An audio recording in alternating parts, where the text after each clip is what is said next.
Hello hi, this is Sai. Last video continuity ఇప్పుడు చూద్దాం రండి. ఇదేదో ఫ్లోరియన్ హ్యూరేల్ హెయిర్ కొట్యూర్ అండ్ స్పా అంట. దీని గురించి నాకేం తెలియదు, మీకు అన్న తెలిస్తే కామెంట్ చేయండి. మా సంతోష్ గారు చూడండి, మహాత్మా గాంధీ కంటే మహాత్ముడైపోయాడు. స్లో దించు స్టడీ అది గుడ్ అలా ఈ ఇల్లు చూడండి, చూడడానికి ఎంత బాగుందో. అలా కేబీఆర్ పార్క్ లోకి అయితే వెళ్ళాం. అక్కడ నెమళ్ళు అయితే కనిపించాయి. ఈ అంకుల్ కుక్కలకి పార్లేజీ బిస్కెట్స్ వేస్తున్నాడు. మనిషిలో మానవత్వం చావలేదని అప్పుడప్పుడు ఇలాంటివి చూసినప్పుడు అనిపిస్తుంది. అప్పుడే మా అమ్మ ఫోన్ చేసింది. ఏం చేస్తున్నావు అంటే, ఇప్పుడే గుడికెళ్ళి వస్తున్నా అని చెప్పా. మా అమ్మకి 1,00,000 కోట్లు ఇచ్చి నేను ఆనందం రాదేమో, నేను గుడికెళ్ళా అని చెప్తే మురిసిపోద్ది ఏంటో. నాకు కేబీఆర్ పార్క్ అంటే మహేష్ అనే గుర్తొస్తాడు.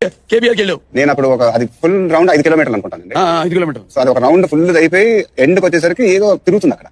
ఏంటని దగ్గరికి వెళ్ళగానే ఒక పాము ఇలా మళ్ళీ రివర్స్ 5 కిలోమీటర్లు పరిగెత్తి ఆ తర్వాత మళ్ళీ గేట్ నుంచి బయటికి వెళ్ళిపోయి మళ్ళీ కేబీఆర్ పార్క్ సైడ్ వెళ్ళలేదు. అలా నడుచుకుంటూ వచ్చేస్తుంటే అల్లు శిరీష్ అన్న, మైత్రి మూవీ ప్రొడ్యూసర్ నవీన్ ఎర్నేని అయితే కనిపించారు. ఇప్పుడు మీకు 2 సైడ్స్ ఓపెన్ లిఫ్ట్ అయితే చూపిస్తారండి. నేనైతే ఇలాంటి లిఫ్ట్ చూడడం ఫస్ట్ టైం. మీరు ఎప్పుడైనా చూస్తుంటే కామెంట్ చేయండి. ఇప్పుడు మీకు అసలైన కామెడీ చెప్తే వినండి. గదిలాగా గంజి తాగుతుంటే ఫ్రెండ్ వచ్చి బెంచ్ అడిగినట్టు ఇతను కేబీహెచ్పీ వెళ్ళడానికి టికెట్ నన్ను బుక్ చేయమని అడుగుతున్నాడు. బాధను భరించి బయటకు వచ్చేసాం. మా సంతోష్ గారికి ఎస్ఆర్ నగర్ లో పని ఉందంట, వాడు వెళ్తున్నాడు. వాడికి బాయ్ చెప్పేసి నేనైతే హాస్టల్కి వచ్చేసాను. That's it for the today video my loves. Signing off, by by.